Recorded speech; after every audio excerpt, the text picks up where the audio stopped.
employment. How many feminists does it take to change a light bulb? Trick question. Feminists can't change anything.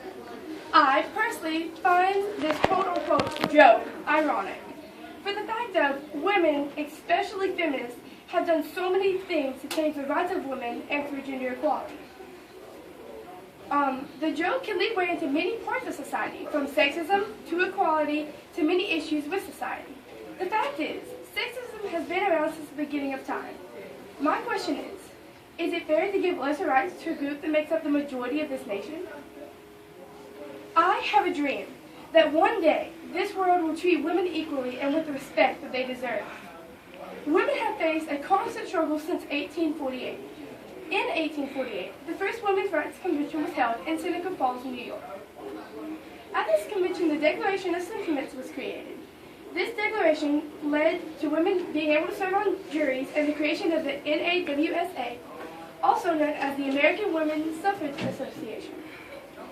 Women have worked for over 150 years to reach equality to men and have almost achieved that dream that seems so far off.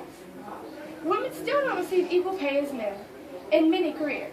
For example, the career of the CFO, a chief financial officer who is primarily responsible for managing financial risks of a corporation. Women in these positions get paid 16% less than their male counterparts. How much longer can we take this injustice? What would you do if you couldn't go to school, get an education, or even read a simple sentence? This has been a constant struggle for women as far as records go back.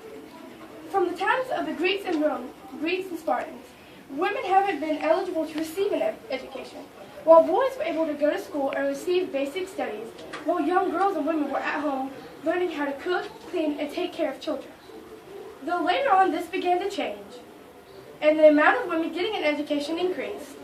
In many countries, even today, hundreds of thousands of women are illiterate. Did you know in the year 2000, 50,057 women in the Middle East and North Africa were completely illiterate? With this hope and prospect of change comes the UN's Education for All initiative. This gave hope that women everywhere will have the right to an education. However, according to the Education for All Global Monitoring Report, that 100 million women worldwide can't even read a single sentence. As many of you know, in October of 2012, a girl named Malala Yousafzai was shot for speaking out against women in Pakistan not being able to receive an education. It is my hope that Malala will be able to have a plan for her children to prosper, to not be harmed, and plans to give them hope and a future. Women belong in the House and the Senate. Unknown author. This quote leads into my next topic, women holding places of power. This idea appalls many people who say women are too emotional or couldn't pull the trigger, referring to a war or doing something that is necessary in a war. However, against this standard, there are so many women who have held positions of power and done things men couldn't. For example, Joan of Arc. She defied society, saying she couldn't fight because she was a woman. Joan dressed as a man at the age of 16 and helped France come out from under the rule of the English. She was killed and martyred for what she did, and she became a patron saint of France. Another powerful woman would be Queen Elizabeth I. Queen Elizabeth took control of England when it was in turmoil. England had been struggling, and she brought peace and prosperity to England. She also did this without a king and or a husband by her side, for she never married.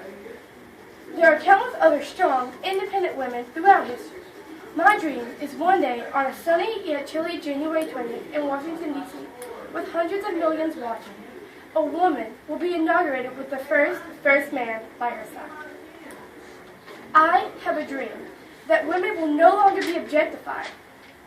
Shirley Chisholm, a politician, educator, and author, once said, "The emotional, sexual, and psychological stereotyping of females begins when the doctor says, it's a girl." Women since the earliest communities and groups have objectified women, and women in previous times were treated more like objects than actual human beings. They would sell women and buy them, and would look upon them as they were no more than a pot or a pan.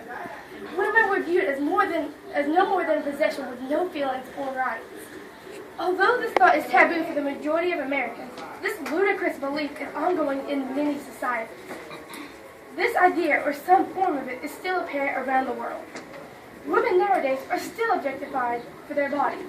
It is a problem I have seen in my own city that older men and young men alike view women's bodies as objects.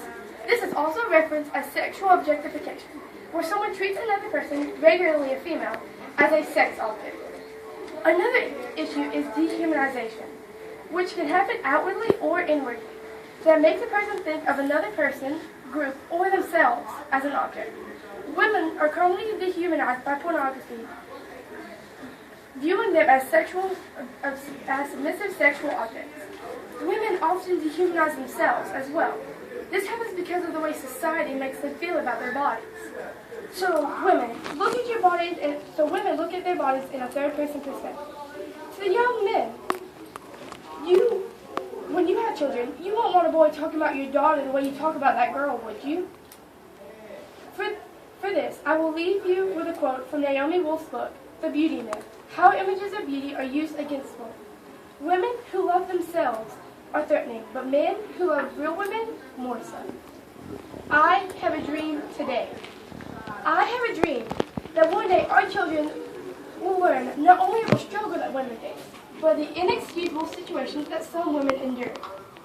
When I say the words Civil Rights Act of 1964, the majority's mind will go to the unfair treatment and the fight for equality for colored people. In our school, we learned about civil rights movements involving African Americans for years, but we rarely, if at all, touch on the subject of women's equality and rights.